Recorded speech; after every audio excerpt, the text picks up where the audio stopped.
If you think Neolithic people spent their days hunting and gathering, think again. These Spanish ancestors were out building impossible structures for their time, like the Manga Dolmen. This magnificent stone structure is located in Antequera, a city often called the heart of Andalusia in southern Spain. Andalusia is where Neolithic heritage meets with ancient Roman and Moorish roots, giving us a unique landscape and architecture.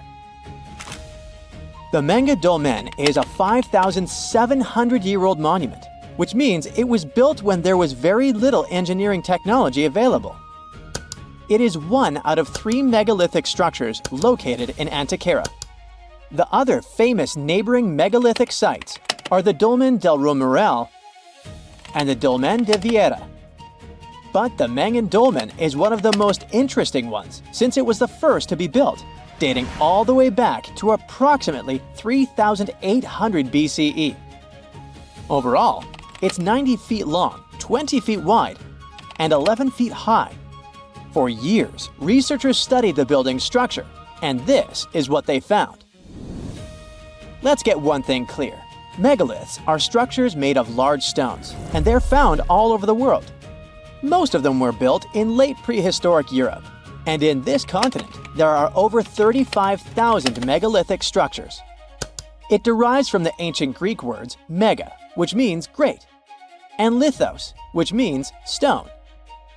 The Manga Dolmen was only unearthed around the 1840s, but as soon as it was discovered, it was recognized as a masterpiece for its originality. Let's understand why. The fact that manga has existed for nearly 6,000 years proves that its builders knew what they were doing. For starters, the mysterious builders of the Manga Dolmen transported its massive stones from the Cerro de la Cruz quarries about a half a mile away from where the dolmen stands.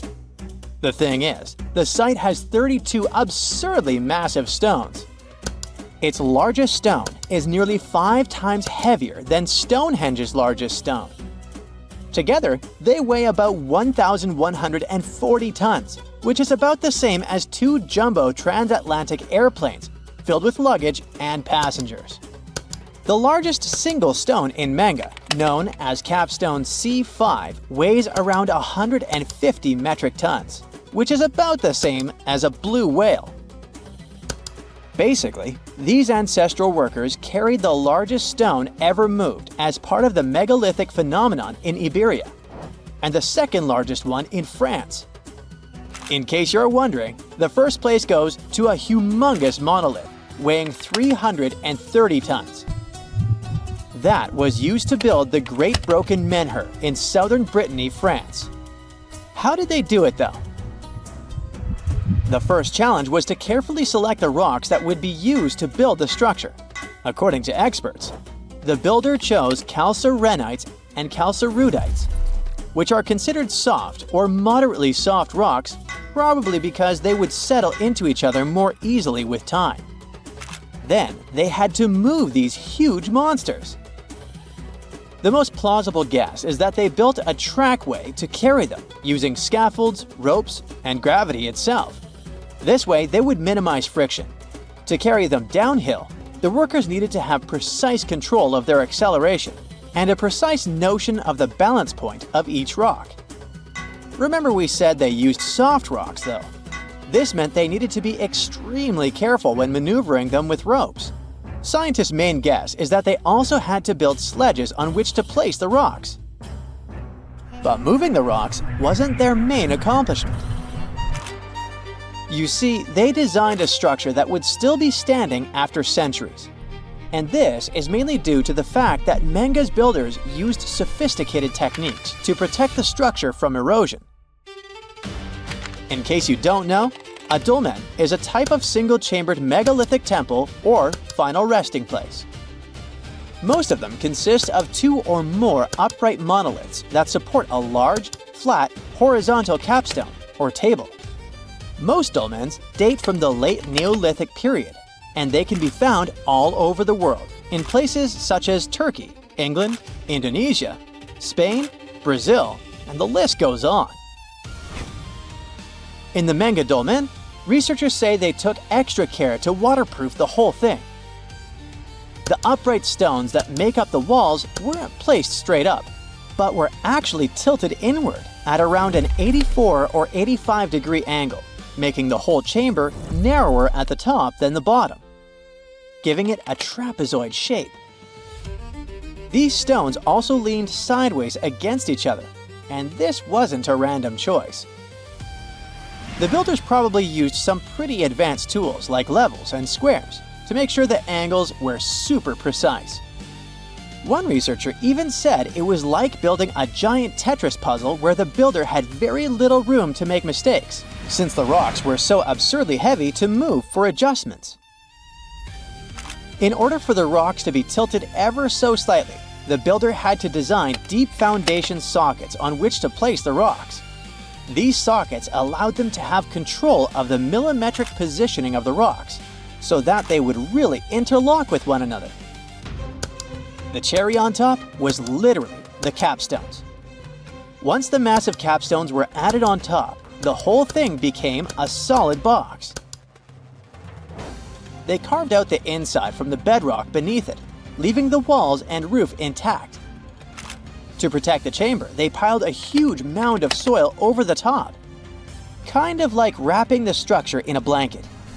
This kept the chamber warm and dry and also added extra stability, almost like a natural straitjacket to hold everything together. Oh, and there's another very important detail. The builders aligned the dolmen with the nearby mountains, not only for practical reasons, but also to create intriguing light patterns within the chamber. This alignment proves how much planning went into the construction of the megalith, pointing to the builders' deep connection with astronomy as well. An avid researcher of the site said it's not exactly clear the reason why dolmens were built. Not many relics have been found on site, but many agree that it was probably used as a temple and resting places for important people. That's why they were built to last eternally. The Manga Dolmen specifically was built in a seismically active region, so that was another reason for the sturdy structure. It seems that the builders were also thinking of other details as well. From the entrance of the dolmen, one looks directly to the so-called Lover's Rock and the sunrise both at the same time. The Lover's Rock is an important part of local folklore and is a part of the circuit of dolmens from Antarctic, even though it's not a megalithic structure. The Lover's Rock supposedly got that name after an enamored couple threw themselves from the top of the mountain, since they were forbidden to be together in this lifetime. A classic Romeo and Juliet true life story, if you will. The Manga Dolmen is also astronomically aligned, like most dolmens around the world are. During the summer solstice, there is a specific part of the day when the sun enters the dome, illuminates the right side, and leaves the left side completely in the shadows. They had to think of the dolmen's exact precision so that would happen, you know? And speaking of folklore, while some cultures say that these impressive dolmens were built by a little gray people from other planets, Iberian culture has another guess. In local legends, some speak of the so-called enchanted muras, which were fairy-like creatures. These beings were known to be earth elementals, extremely beautiful, seductive, and powerful in their own rights. One of their main gists was building dolmens, where they would hide and practice their own ceremonies.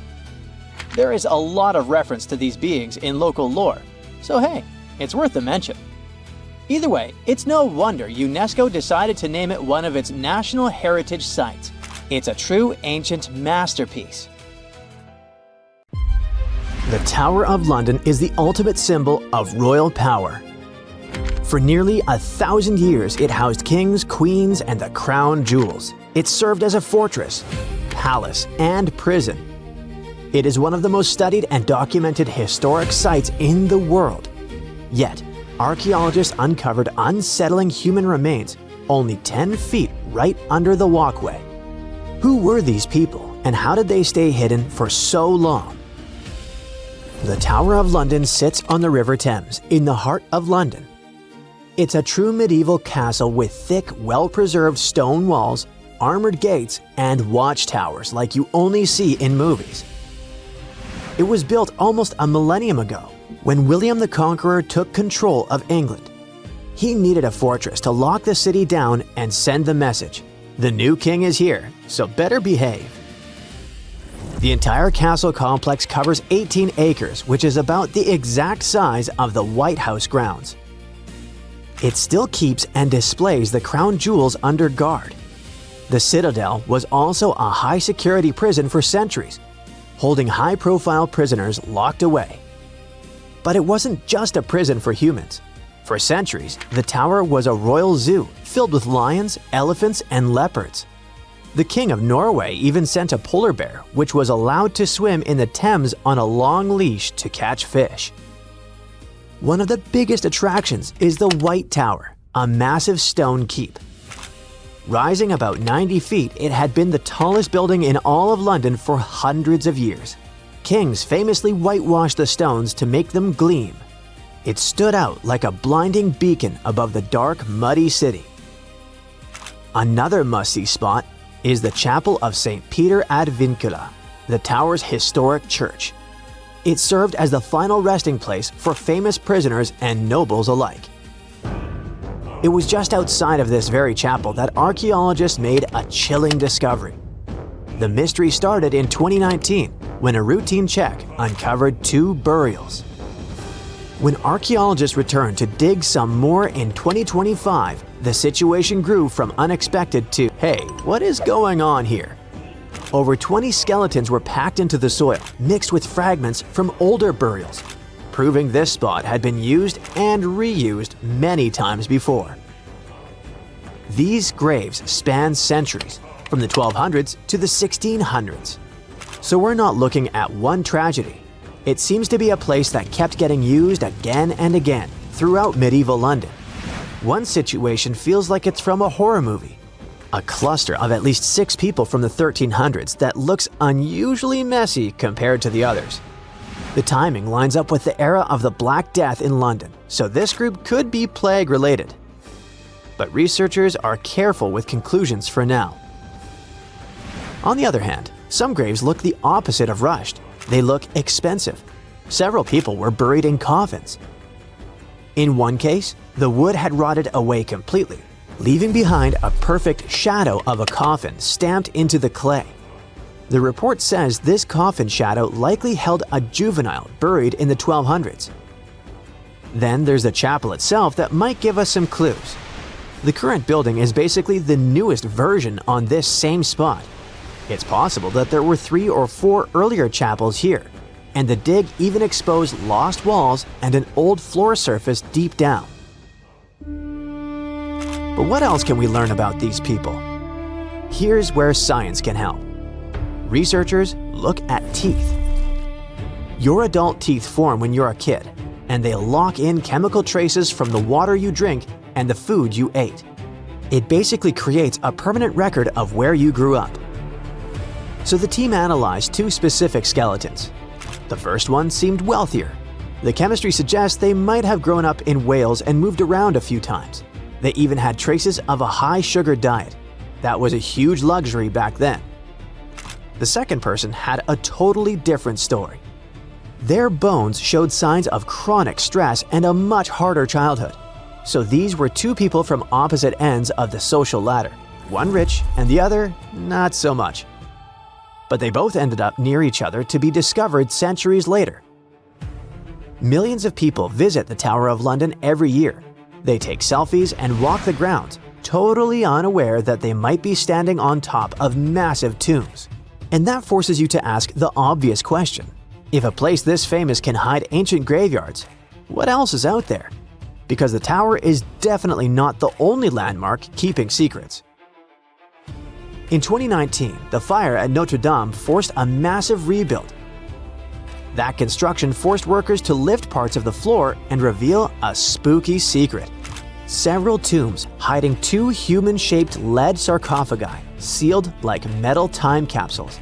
And inside, there were details that shouldn't survive. Fabric, hair, and even leaves that were left on the head. This stuff points to an important person.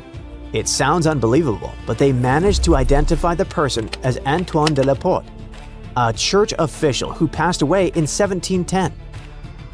The second coffin became its own mini detective story. Scientists nicknamed the man inside the Horseman because his bones showed signs of riding for years. Some new analysis suggests that he could have been Joachim du Bellay, a well-known poet from the 1500s. So, we have secret graves in London and Paris. That part almost makes sense. These are old, crowded cities where people have lived for centuries. But there's one place on Earth where history wasn't supposed to happen at all. Antarctica. Yes, almost literally the edge of the world with nothing human anywhere nearby for hundreds of miles. And still, in 1985, a Chilean scientist found human remains on an ice-free beach in Livingston Island on a spot now called Yamana Beach. A human skull in Antarctica sounds impossible, but the dates make it worse. When the remains were studied, the person appeared to be a young woman around 21, likely from the southern Chilean channels.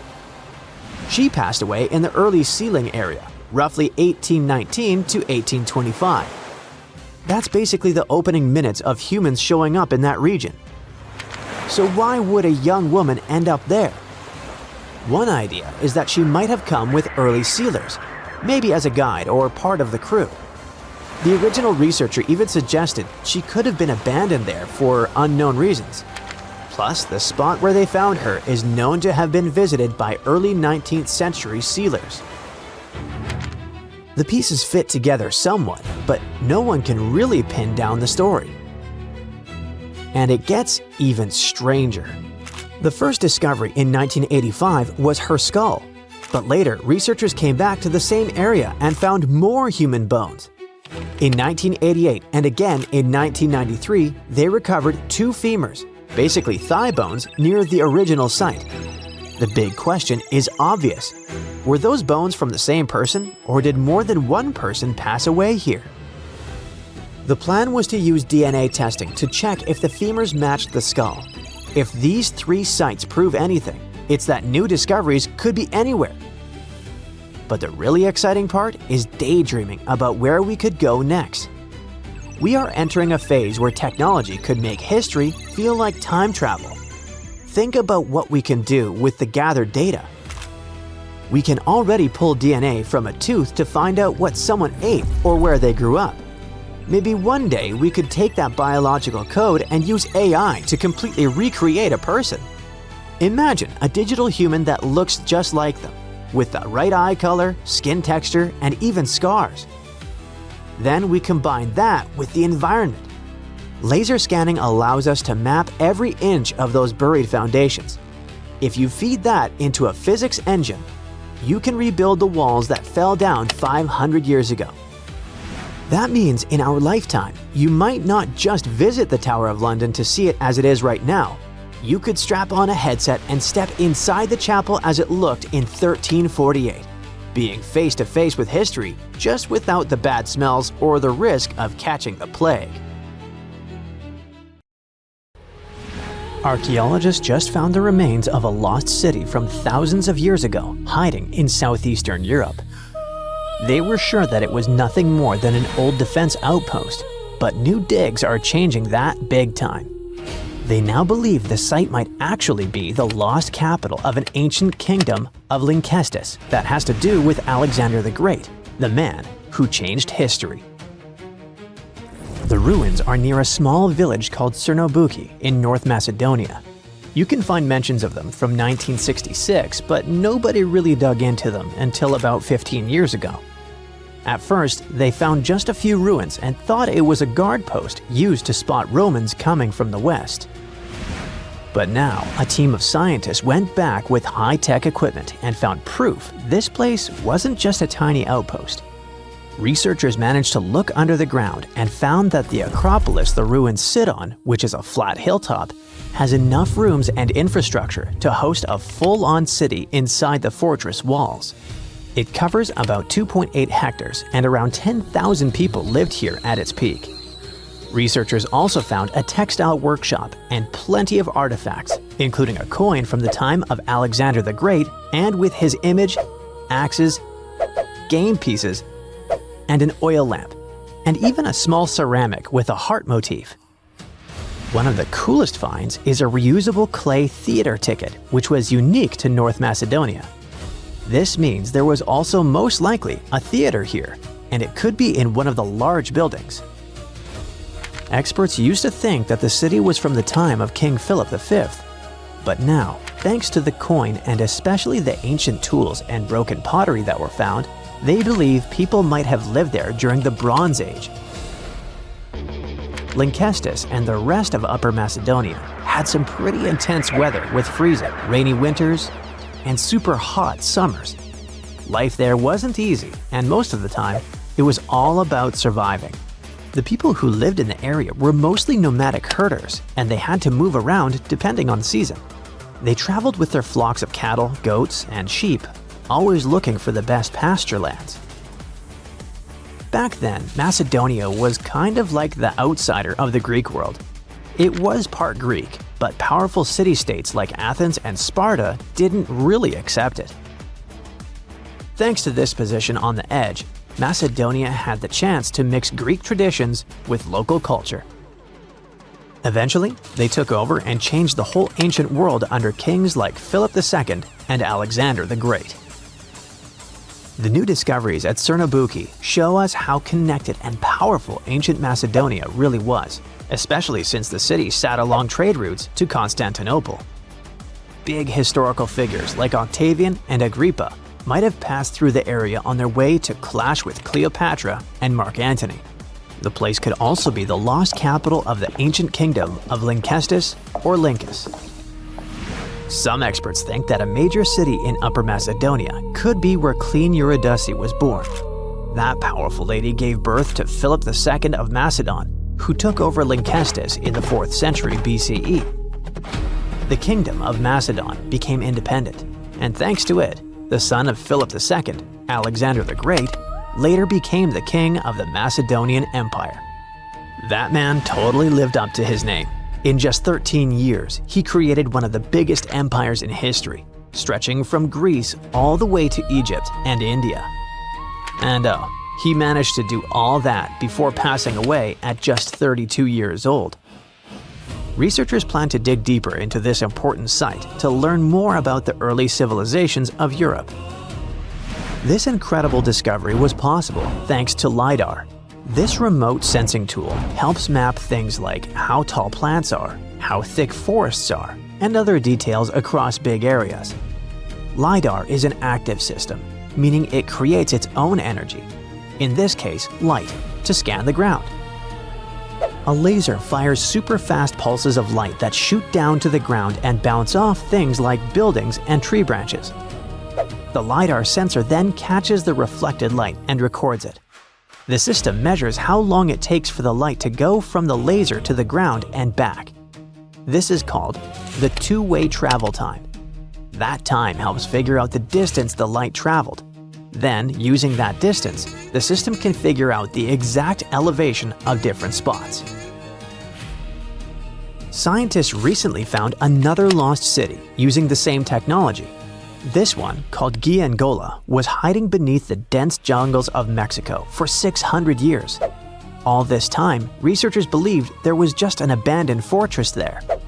There was no way to go and see until recently, when they used LiDAR and got a 3D model of the area in just 2 hours from a plane. Giangola was built in pre-Columbian times between the years 1350 and 1521. It covered 360 hectares and had over 1,100 buildings, 2.5 miles of defensive walls, and a whole network of internal roads. The city had a well-planned urban layout with temples and ball courts and separate neighborhoods for the elites and commoners. It was a crucially important place for the Zapotec people, a group that had lived in the area since around 600 BCE. In Giangola, families lived together in homes with big patios in the middle, surrounded by rooms. As families grew bigger, they would add more rooms and expand their homes. Since Giangola was surrounded by mountains, the locals tried to use every piece of land on the slopes that was good enough to build a house. They even used natural drainage of the area to have water, and they must have been great at construction, as many of their constructions are still standing today. But at some point in the beginning of the 16th century, they didn't have enough fresh water and good farmland to grow food, and moved away to nearby Tehuantepec. Archaeologists plan to learn more about how the Zapotecs were organized, how they ruled their cities, and how they interacted with the Spanish when they arrived. They plan to study all 1,170 buildings found in the LiDAR scan, and it'll take a few years. Another recent find, made with the same groundbreaking tech, is a massive city that lay hidden beneath the thick green canopy of the Amazon rainforest. A whole network of houses, plazas, roads, and canals was hiding in the shadow of a mighty volcano. Many scientists thought that ancient Amazonian people lived in tiny huts and cleared patches of land to survive. But this city, built 2,500 years ago and inhabited for nearly 1,000 years, debunked that theory and changed everything. Now, researchers think tens of thousands or even hundreds of thousands of people lived in complex urban societies. They scanned the area and found that 6,000 rectangular platforms, each about 66 by 33 feet and 6 to 9 feet high. These structures were arranged in clusters around central plazas that had straight roads with perfect right angles and paths connecting them. One of the roads was an impressive 16 miles long. Building straight roads like this is way harder than just going with the landscape. Some of these roads may have had great spiritual or ceremonial significance. The civilization was thriving thanks to rich soil from a nearby volcano. But the same volcano may have also led to its downfall. Researchers also found signs of threats to the cities, such as ditches that blocked entrances to the settlements. Maybe some people living nearby were trying to get in. The next step for the scientists will be to study the adjoining 116 square miles to know more about this large, complex society that could be bigger than the well-known Mayan cities in Mexico and Central America. Eridu, a megacity older than the first known civilization and older than the pyramids of Giza, was buried in the sands of the Mesopotamian desert for over 2,000 years. Now, scientists have made a discovery that changes what we know about the ancient city. They found over 4,000 canals around Eridu that brought water to more than 700 farms where people worked between the 6th and the early 1st millennium BCE. Now, Eridu was founded around 5400 BCE and was the city of the first kings and history's first city according to the Sumerian king list, an ancient text on a clay tablet. Ancient Sumerians believed that deities created this city when they decided to settle on Earth. Eridu plays such a big role in Sumerian myths and legends that, at some point, people used to think it was just a mythical location. The most famous Eridu myth says that the skies got angry because humans were too noisy, so they decided to send a great flood to wipe them out. A new study showed that the Euphrates River served as the source of water for the entire city. The researchers mapped what remains of the ancient landscape and found a well-developed network of artificial irrigation canals. They discovered 200 large main canals pulling water from the Euphrates, and those canals fed another 4,000 smaller canals. The team used everything from satellite images and drone footage to soil analysis, old records, and remote sizing tech to map out the area. The 700 farms that used the water from the system were different in size, from about 5,000 square feet to over 200,000 square feet. The main canals were a little over a half-mile long, and some stretched more than 5 miles. The smaller canals could be as short as 32 feet. Rivers in Mesopotamia were the main water sources for farming, so ancient farmers had to learn how to guide water from the river to their fields. It all started with simple methods, like digging small canals, but over generations, they learned how to build massive canals up to 62 miles long. The Euphrates itself helped the farmers. Water was moving thanks to gravity down its elevated riverbanks, and natural breaks in the banks let it spill onto the land. Researchers aren't sure when each canal was in use, and it's unlikely that all 4,200 canals were active at the same time during that long period. Now, Eridu used to be an important religious and trade center because of its strategic location on the Persian Gulf. Its economy mostly had to do with fishing, thanks to the Euphrates River. Researchers found fishing nets and weights and whole bales of dried fish at the site. And there were even models of reed boats, the earliest physical evidence we have for constructed boats anywhere. The city was thriving until people abandoned it around the year 600 BCE, and scientists still aren't sure why they did it. The local residents, plus the visiting pilgrims and merchants, had just exhausted all the resources of the land. They had to let it rest several times before abandoning the city for good. It happened when the Euphrates changed its course, and they lost their main source of water. Now, many centuries later, in 1854, a British official was on a mission to this area to check out a remote place that had a bunch of mounds called tells, which are piles of debris left behind by ancient human settlements. At first, Taylor wasn't impressed. He had been hoping to find something big, maybe statues, ancient writing, or ruins of palaces and temples. But with the brief time he had, all he found were things like walls, drains, stone platforms, and pieces of limestone columns decorated with tiny mosaic cones. But he didn't know that these boring mounds were hiding one of the oldest cities on Earth, Eridu. The people at the British Museum got interested in the finding, but the first full-scale excavations took place here only around a century later. The local Iraqi authorities got really interested in the excavations as they were hoping to find more about the earliest days of Mesopotamian history. So they focused on Mound 1, a massive tell as tall as an 8-story building. Soon they uncovered part of an unfinished step pyramid from the end of the 3rd millennium BCE. As they dug deeper, they found layers of human life going back in time. There were levels from the Uruk period, and even remains from a time before the Sumerians called proto-history. In those lower layers, they discovered multiple rebuilds of the Temple of Enki, the city's main deity. People rebuilt this temple again and again for over 2,000 years. Every time the temple collapsed, they built a new one right on top. Each new version of the temple was bigger and more impressive than the last. From the middle of the 4th millennium BCE, these temple buildings became massive, more advanced than anything else humans had built up to that point. The city in Eridu was also becoming more complex, with clear social classes. Eventually, they stopped rebuilding the temple and put up a step pyramid on top of the ruins. Even though Eridu faded, it likely stayed important as a religious site.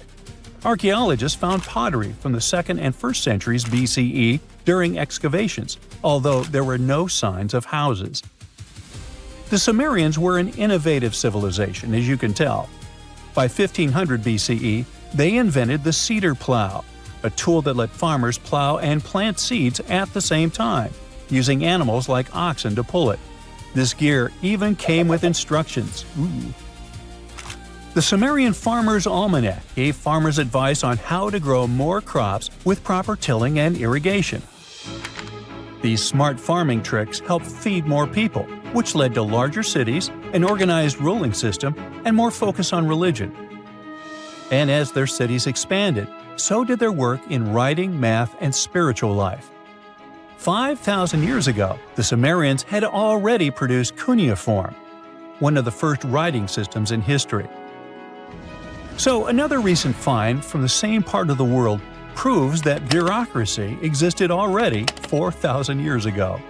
Archaeologists found ancient administrative tablets in another ancient Sumerian city. These clay tablets are the oldest solid proof we have of the world's first empire, the Akkadian Empire. The tablets were inside a state archive building made of mud bricks, which had different rooms that acted like offices. Now, before this discovery, archaeologists didn't really understand how the first known empire in the world, the Akkadian Empire, worked behind the scenes. But now, thanks to the recent Gerso excavations, we have the first real and unambiguous evidence of the empire's administrative system.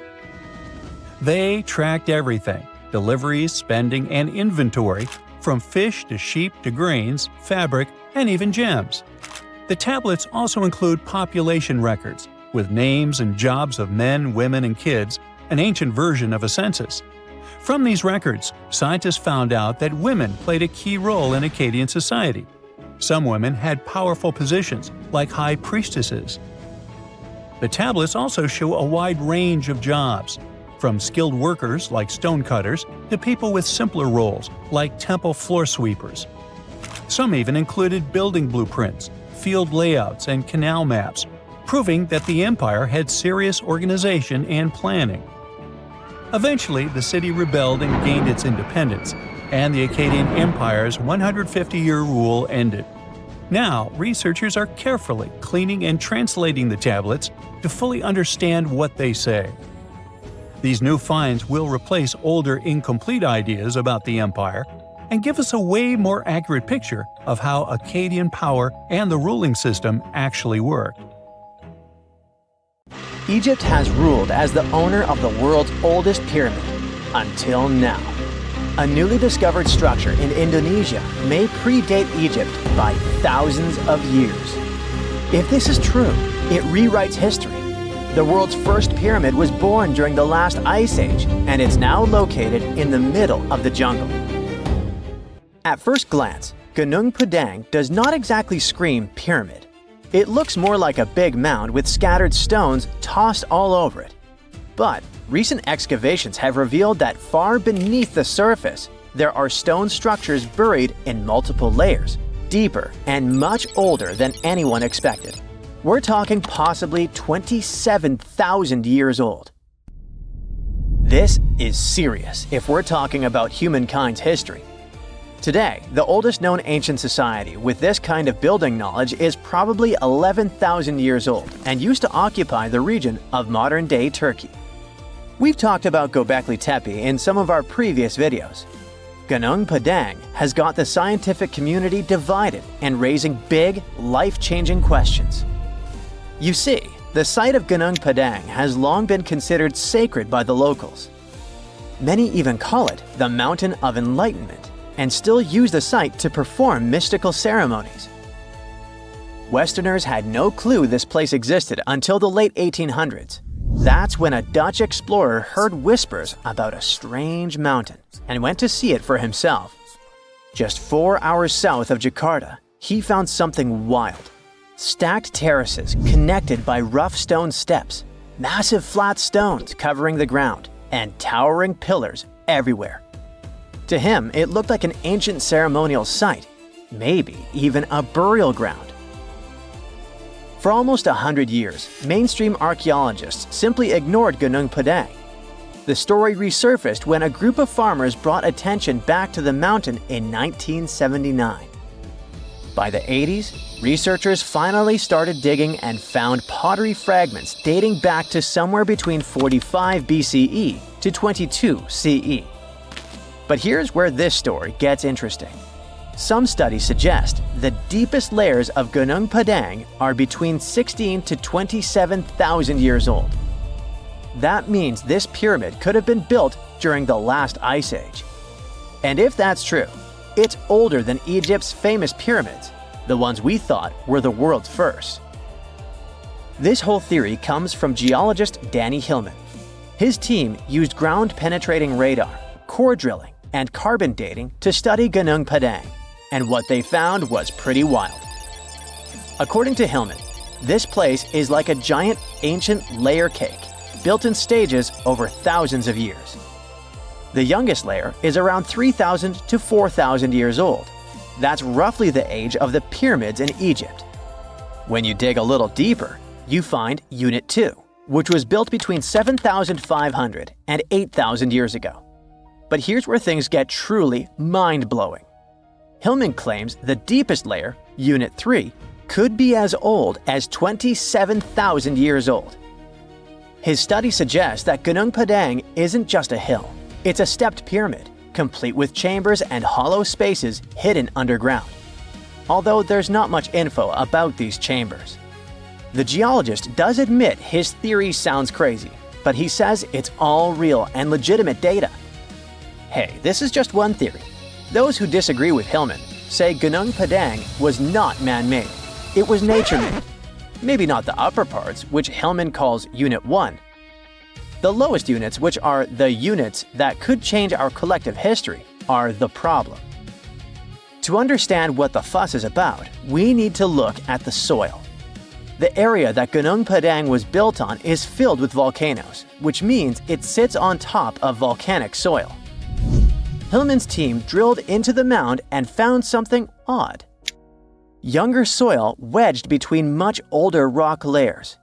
To them, this was a clear sign that the stones were stacked, not naturally formed. After all, in nature, younger soil doesn't just sink beneath ancient rock. That would be like discovering fresh ink beneath the pages of an ancient manuscript. You know, something doesn't add up unless someone put it there on purpose. However, skeptics such as volcanologist Sudkinel Brauntal argue that Gunung Padang is not a human-made pyramid, but rather the remains of an ancient volcano. He believes the mixed layers of young soil and old rock are the result of natural erosion and geological processes, not human construction. Volcanic activity can create unusual formations over time, and without clear signs of tools, carvings, or human remains, many experts remain unconvinced. The mystery boils down to this paradox. Are we looking at the ruins of a lost civilization, or are we simply misinterpreting the work of nature? Most archaeologists say that to prove an ancient civilization existed, you first need signs of culture, art, tools, structures, something man-made. That's exactly why archaeologist Dibble, one of Hillman's biggest critics, isn't buying the pyramid theory. He argues that without solid proof of human activity, all we really know is that the soil in the mound is 27,000 years old, and that alone doesn't mean people were building pyramids back then. But here's the thing. The more we dig into ancient history, the more we find that our ancestors were capable of things we never imagined. The idea of advanced civilizations existing during the Ice Age seems far-fetched to many archaeologists. After all, who could have the technology and knowledge to build massive structures like pyramids in such a harsh environment? This is where some researchers, particularly Graham Hancock, come in. Hancock is known for his controversial theories that say that advanced civilizations may have existed during the Ice Age. The last Ice Age lasted from about 2.5 million years ago to roughly 11,700 years ago. During its peak, huge ice sheets covered large parts of North America, Europe, and Asia, making it a challenging time for human survival. Most archaeologists believe that humans during this period were mainly hunter-gatherers, moving from place to place in search of food and shelter. The idea that they had skills to build a massive pyramid-like structure is hard for many to accept. However, researchers like Graham Hancock argue that advanced Ice Age civilizations could have existed and been wiped out by cataclysmic events such as floods caused by melting glaciers. According to Hancock, these ancient cultures may have built monumental structures like pyramids. One of Hancock's most notable books, Fingerprints of the Gods, explores this theory in depth. He looks at evidence from ancient monuments, like Egypt's Great Pyramid of Giza and the megalithic structures in South America, and suggests that these could be the remnants of a forgotten civilization. Hancock's theories imply that knowledge and skills passed down from this ancient culture were eventually rediscovered and used by later civilizations, like the Egyptians and Mayans. If we apply this to Gunung Padang, the idea becomes even more fascinating. Could this ancient site in Indonesia be a remnant of a long-lost civilization that existed during the last Ice Age? We'll have to keep digging to figure this out. Either way, while scientists debate the origins of Gunung Padang, local myths offer a different explanation. One of the most famous local legends tells the story of King Siliwangi, a powerful ruler who wanted to build a grand palace in a single night. With supernatural strength, he began stacking enormous stones to create his masterpiece. But as the first light of dawn appeared, he realized he had failed to finish in time. Frustrated, he abandoned the project, leaving behind the massive rock formations that we see today. While this story isn't historical fact, it reflects how deeply Gunung Padang is embedded in the local culture. Even today, the site is considered a place of spiritual energy, attracting visitors who believe in its mystical power. Hindus from the island of Bali climb the mountain steps to conduct rituals related to the rising of the full moon. Followers of a variant of Indonesian martial art practice their discipline high on the mountain. As these sacred rituals continue, archaeology and geology keep trying to figure out if this really is the oldest man-made structure in the world. Scientists found an entire city of Gayengula that was hidden beneath the dense jungles of Mexico for 600 years. It covers 360 hectares, had over 1,000 buildings, 2.5 miles of defensive walls, a network of internal roads, and a well-planned urban layout with temples and ball courts, and separate neighborhoods for the elites and commoners.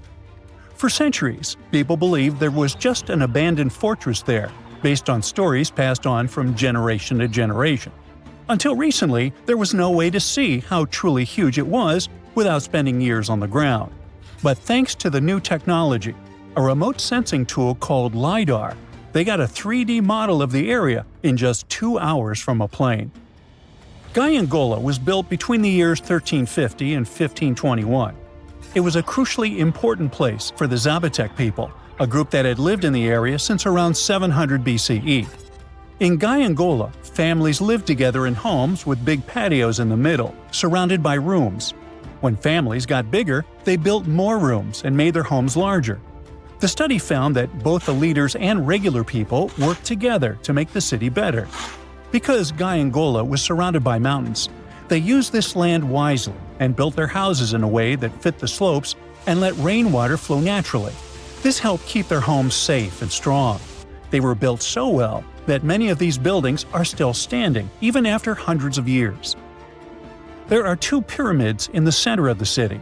They may have been used as temples where the priests celebrated rites and ceremonies to their deities. The priests brought offerings to the altars, and the people assembled at the 2 squares that are now sunken. Then, there is also a palace with 64 rooms, some of them with circular columns on several sloped terraces. There are patios with many stairways all connected to each other. The sensing tool also found a round-shaped lookout point on a natural rock, where the Zapotec people could see their foes approaching from a distance. Researchers also noticed 2 circular structures that could have been used to watch the stars and measure time. They also found some tombs, so there was most definitely a city cemetery. By the end of the 1400s, the Zapotec people controlled a large territory on the Pacific coast and had successfully defended their land from the Aztecs, who were trying to take over more territory. They did the almost impossible and survived a 7-month-long siege at Gayengula. When they won this conflict and kept control of the southern part of Mesoamerica, the Zapotecs didn't need to live in Gayengula anymore. Staying in the mountains had its pros, but they needed fresh water and good farmland to grow food. The small city of Tehuantepec, just 12 miles away, had these conditions, so they moved there just before the Spanish arrived in 1521. Over time, Zapotec traditions started to fade, but their culture didn't disappear completely, and more than 300,000 Zapotec people still live in Oaxaca state in Mexico. They speak their own languages and keep their traditions alive. Creating the 3D model of the lost city is just the beginning of the research. Archaeologists hope that future studies of Gayengula will help us learn more about how the Zapotecs were organized, how they ruled their cities, and how they interacted with the Spanish when they arrived. They plan to study all 1,100 buildings found in the LiDAR scan, and it will take a few years. Instead of digging up the ruins, they will use special technology to scan the land and learn more about the city without damaging it. This same tech helped scientists find another massive ancient city that lay hidden beneath the thick green canopy of the Amazon forest. A whole network of houses, plazas, roads, and canals was hiding in the shadow of a mighty volcano. For centuries, many scientists assumed that ancient Amazonian people lived in tiny huts, clearing patches of land to survive. But this city, built 2,500 years ago and inhabited for 1,000 years, proves the opposite. Now, scientists think tens of thousands or even hundreds of thousands of people lived in complex urban societies. Scanning the area found 6,000 rectangular platforms, each measuring around 66 by 33 feet, and standing 6 to 9 feet high. These structures were arranged in clusters around central plazas, with straight roads with perfect right angles and paths connecting them. One of the roads was 16 miles long. Building straight roads like this is far harder than just following the landscape. Some of these roads may have had deep spiritual or ceremonial significance. The volcano's rich soil helped the civilization thrive, but it may also have led to its downfall. Researchers also found signs of threats to the cities, such as ditches that blocked entrances to the settlements. Maybe some people living nearby were trying to get in. The next step for the researchers will be studying the adjoining 116 square miles to know more about this large, complex society that could be bigger than the well-known Mayan societies in Mexico and Central America. Meanwhile, in 1963, a man in Turkey discovered an ancient city while renovating his own house. He knocked down a wall in his basement and found a mysterious room. He kept digging and saw a tunnel. It led to the Derinkuyu underground city. It's one of the deepest multi-level underground settlements in Cappadocia and in all of Turkey. The inhabitants lived on 8 levels and had access to cellars, storage areas, chapels, a school, a study room, and other structures. All floors were connected by an extensive network of tunnels. The underground city was probably built as a shelter. The construction is hiding at 279 feet deep, and you can't see it from the outside. The complex was large enough to shelter about 20,000 people with their livestock and food supplies. There was also a 180-foot ventilation shaft. Archaeologists believe that Phrygians first built the levels. The Romans used and enhanced the structure later. The golden time of Derinkuyu was during the Byzantine era. The next lost and found city appeared only in a few inscriptions and ancient texts, so no one could be sure it really existed. Scientists searched the majority of the coast of Egypt until one archaeologist and his team detected a colossal face looking at them from under the water. The ancient city of Thonis Heraklion was discovered completely submerged 4 miles off Alexandria's coast. In the ruins of the lost city, there were 64 ships, 700 anchors, and a treasure trove of gold coins. Archaeologists believe the 16-foot-tall statue and the temple remains are the most important findings discovered by the expedition. Back then, the city had ceremonies and celebrations that took place in the Temple of Ammon. The ruins and artifacts were made from granite and diorite, so they were in good condition even after having been in contact with water for centuries. They give people a glimpse into what life was like 2,300 years ago in one of the most important trade ports of the world. The city had a network of canals, sort of like an ancient Egyptian Venice. The canals linked many separate harbors and anchorages. Towers, temples, houses, and other structures were also linked by bridges. Thonis Heraklion was the country's main port for international trade and the collection of taxes. No one really knows how the city ended up submerged, but archaeologists connect it with natural causes. At the end of the 2nd century BCE, most probably after a flood, it got covered with water. Then Alexandria, the city founded by Alexander the Great, became more glorious than Heraklion. Before Alexandria's fame, Heraklion was the main port of entry to Egypt.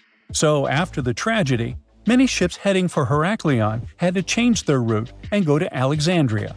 Heraklion lost its glory until its discovery in 2000. So archaeologists have uncovered an entire block of Pompeii, and it looks like it all belonged to one uber-wealthy individual. They had a huge private residence, a laundry, a bakery, and a large private bath complex where they literally bathed in luxury. Scientists think it could be the largest ever found there, complete with 3 rooms with different temperatures, exquisite artwork, and a huge plunge pool. It was lying beneath layers of volcanic rock and ash for 2,000 years, but it's so well preserved that it feels like the people had only left a minute ago. The bathhouse was in a residential and commercial block known as Region 9 in the city center. It could fit up to 30 people at a time and was a status symbol used to impress visitors. Only a few houses in Pompeii had a private bath complex, so it was something for the wealthiest of the wealthy. The owner may have invited guests to discuss business or even host team-building events, much like a modern-day CEO of some big company. Guests would start in the first room, where they soaked in hot water, then move on to the room where they applied oil to their skin and relaxed in warm water. The final stage was a cold water bath to refresh themselves. It was the largest and most impressive room, with red columns and frescoes of athletes. There was also a changing room with a stunning mosaic floor with marble from across the Roman Empire.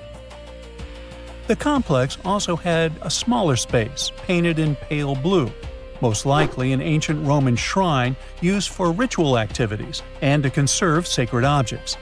It looks like the residence was in the process of renovation.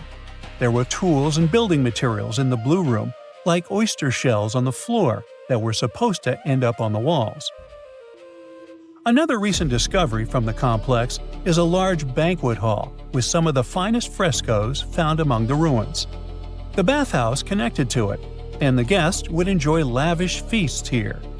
In one of the frescoes on the walls of the hall, we can see Apollo and his romantic interest Cassandra, who rejects him. The second fresco shows Prince Paris meeting the beautiful Helen of Troy. Almost the entire floor of the hall is covered by mosaic tiles, over 1 million of them. They probably chose to paint the walls in this room black to hide the traces of soot from all of the lamps. This proves that the hall was lit, and the owners of the residence probably entertain their guests here after sunset. The restorers who are working in the hall need to act quickly to protect new finds and move what they can to a storeroom. They inject a plaster glue to the rear of the frescoes that can't be moved, so they stay in their place on the walls. Archaeologists have been digging at the estate for 2 years. In the summer of 2024, they found the remains of 2 people in the room next to the blue one. They had passed away during the volcanic eruption that buried Pompeii. One was a woman between 35 and 50, and the other was a young man between 15 and 20. Despite the man's age, his bones had signs of wear and tear, so he was most likely of lower status.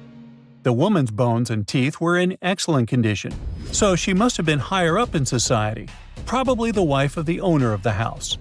Scientists found a whole bunch of stuff on the marble top in the room, like glassware, bronze jugs, and pottery. The lady and the young man probably brought them into the room, hoping to wait out the eruption.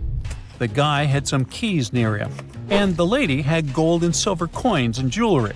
The coins are still shiny as new. Pompeii used to be a hub of trade and travel, so these coins must have served them well at one of the many artisan shops, taverns, and about 200 cafes and bars. That's about one place to eat and drink for every 60 residents. They even had fast food shops, something like ancient drive-thrus. Archaeologists dug out one of these with paintings of chicken, duck, and other food that were probably used as a menu. They also found traces of pork, fish, snails, and beef in jars and other containers at the fast food counter.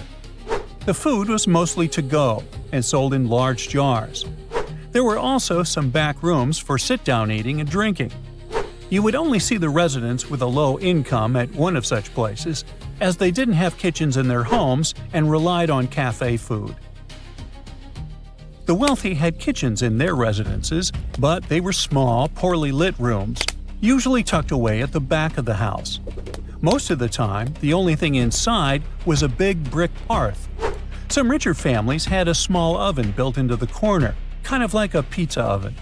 The only other things in the kitchen were a water basin for cooking and washing dishes, and maybe some wooden tables for preparing food. Romans didn't have fancy kitchen tools like we do today, but they had everything they needed. They used bronze or iron frying pans, deep cooking pots, and small portable ovens to bake bread. Instead of plates, they served food on big round platters. Lunch was a small meal, usually just some meat or fish, fruit, and maybe some drinks. It was quick and not fancy, so people didn't invite guests to eat with them. Since it got super hot in Pompeii, people took a nap after lunch. Later, in the afternoon, they went to the public or private baths, where they would relax, swim, and chat with friends for hours. Afterward, they had their main meal, which was bigger and sometimes included guests. The food was pretty simple, but tasty. Most meals were boiled, smoked, fried, or baked, then flavored with a starchy thickener or fish sauce. The fish sauce was actually so popular that one of the richest families in Pompeii made a fortune from selling it. They even decorated their front hall with a design of garum jars in mosaic. Another big source of wealth in Pompeii was land. Every owner of a big residence had a plot of land where they grow vines or olives or graze sheep. Archaeologists haven't found many of these properties yet because it's hard to know where to look for them. But they did find a burial ground of one well-known Pompeian family in the countryside, next to what they believe was their country house. One of the most exciting things to do for Pompeians with different levels of income was going to the amphitheater to watch big, action-packed shows with gladiators. Their giant stadium is the oldest surviving one of its kind in the Roman world. The shows lasted for days, and crowds came from all over to watch. Fans got so excited that in 59 CE, a huge brawl broke out between people from Pompeii and a nearby town. After that, the authorities shut down the amphitheater for 10 whole years as punishment. Some people in Pompeii even made paintings on the walls about that brawl, bragging about their victory. There were also paintings of the gladiators. Many Pompeians also loved going to the theater to watch plays. The local theater was built in the 2nd century BCE and was later made even bigger and fancier. People watched funny comedies, silly performances called farces, and dramatic plays about ancient myths. Some plays came from Greece, and wall paintings in Pompeii showed that people liked the famous Greek playwright Menander. Next to the big theater, there was a smaller roofed concert hall built around 75 BCE. They used it for musical performances. A Portuguese archaeologist just discovered a bunch of sunken ships filled with gold, including a Spanish galleon with 22 tons of gold and silver. This much gold today is worth about $2 billion, and this is the money from one ship alone. Archaeologist Alexandre Monteiro made this discovery almost by accident. He was studying some documents when he found some information about a ship that went missing in 1615, and he decided he wanted to find it. After many years, Alexandre found not just this specific ship, he actually discovered 8,620 shipwrecks in the waters of Portugal alone. Out of this number, 250 are gold-filled shipwrecks, a discovery that would make any Jack Sparrow shake in his boots. Most of these ships went down for boring reasons like the weather, but sometimes they were destroyed in battles, which may or may not have been super epic. They were carrying gold and other treasures from the New World to Europe, and of course, everyone wanted a share. Alexandre had been studying historical shipwrecks for 30 years now, so he has discovered many ships that went down in somewhat glorious ways. In 1816, for example, a ship of one of the richest men in Portugal sank in Australia, with an insane amount of 66,000 silver coins. This was the first ship from Portugal to ever plunge in the waters of Australia. The bad news is that these ancient sunken vessels, filled with riches and epic stories, are not so easy to reach. They're deep down in the ocean and covered by sand. You could still try, but that would be stealing part of a country's history. And you wouldn't want to be that person, would you? Naturally, Portugal was not the only country that explored the seas back then. The coast of Europe is packed with sunken ships filled with gold. In fact, there are about 1 million historical shipwrecks underwater right now, and the treasures abandoned under the sea might be worth around $60 billion. It's an insane amount of money, but let me tell you that these gold-filled sunken ships aren't really worth the hassle. There are many stories of maritime treasure discoveries that turned into insane lawsuits and even long jail time. Our first story starts in 1746, when a violent storm crashed a ship called Prince de Conti near an island in Brittany. The ship was filled with tea, ceramics, and 100 gold ingots. Of course, the owners of the ship tried to save the loot, but if it's not easy now, imagine how it was back in the 18th century. It took more than 200 years for the vessel to be found. It finally happened in 1975, when a group of French men discovered it and decided to take pretty much every valuable thing they could find. Now, I said these things were not worth the trouble for a reason. In France, if you find anything that can be historical, you must declare it to the local authorities within 48 hours. Fail to comply, and you will be committing something known as a crime. To be fair, our French friends here did declare their findings, but only the corroded cannons from the ship. And the gold? Well, they sold it. Obviously, because each gold bar is worth between $125,000 to $231,000. It took French authorities almost 50 years to retrieve the stolen gold, and they didn't retrieve all of it. Part of it was bought by an elderly couple living in Florida, and the crime is so serious they were charged for connection with money laundering, organized crime, and the trafficking of cultural goods. The poachers also sold some gold ingots to the British Museum collection. Now, let's go back to the 1850s, when a steamer called SS Central America traveled from Panama to California and back again. This was during the Californian Gold Rush, a time when 300,000 people moved to California to dig for gold. Because the travel route was not easy breezy, people needed to carry their gold around on big ships. This is where our friend SS Central America comes in. In 1857, the ship had 578 people on board and about 10 tons of gold. Very few survived, and around $100 to $150 million in gold went down with the ship. All of this explains why in 1988, a group of investors from Columbus decided to finance a research project to find this ship. The research was led by a guy named Tommy Thompson. Tommy was really crazy about the idea of finding this sunken ship filled with gold. It took him years to find the exact location of the SS Central America, especially because the ship was 7,500 feet beneath the surface of the Atlantic Ocean, and retrieving it required a lot of fancy tech. A group of 161 investors paid for his adventure, but it goes without saying that they were not doing this out of love from their hearts. They invested $12.5 million in this project because they were expecting to earn at least 10 times more. But since life is not all sunshine and rainbows, 39 insurance companies sued the research team as soon as they retrieved the gold. Back when the ship was up and running, these companies insured the cargo of the SS Central America, and when the cargo was finally retrieved, more than 100 years later, they wanted to be compensated. They said it was not their job to retrieve it, but that doesn't mean they abandoned it. This crazy talk didn't stick, and 92% of the gold was given to the research team. The plot thickened when the investors were scammed by none other than Tommy Thompson, who fled with $4.16 million. He also had 500 gold coins, but he's not telling a soul where they are.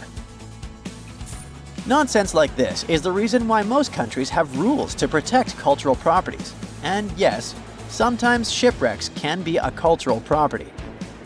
Obviously, there are many maritime treasure discoveries that happen without breaking any laws.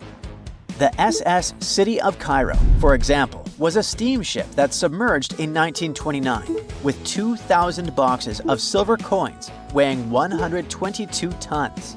A company called Deep Ocean Search retrieved the coins from a depth of 17,000 feet, which is 4,500 feet lower than the Titanic. £34 million went to the UK Treasury, and the deep ocean search also got a share. The good news here is that some of the coins can be bought by collectors, legally. Paying for a treasure is probably the closest you can get to an underwater archaeology find. I know, all I did was destroy your piracy dreams. But while raiding gold-filled shipwrecks may be a crime in most countries, or just financially impossible for us mere mortals, not all hope is lost. There is about $771 trillion worth of gold lying on the ocean floor, and it doesn't have an owner. It's like an underwater gold mine, except the gold is in the water. You know how the water of the ocean is salty? Well, the gold gets mixed with the minerals in the water, so it's not like you stumble upon a gold nugget on the beach. Each liter of ocean water has 13 billionths of a gram of gold, and it's very difficult to extract such tiny particles of gold from the water. But that doesn't mean people haven't tried, and of course, there's been a scam here too. In the 1890s, a guy claimed he had invented a thing that would suck gold from the seawater. When he got enough money, he fled the country with the cash. If you really want to get some gold, you could try to extract it from the Earth's core, which has 1.6 quadrillion tons of gold. There's 16 times more gold in the Earth's core than what humans have mined in the whole of history. No hoax involved here, because nobody has dared to go down there yet. With archaeologists discovering gold-filled sunken ships out and about, maybe we can make our own maritime treasure discoveries, or at least save enough money to buy some silver coins.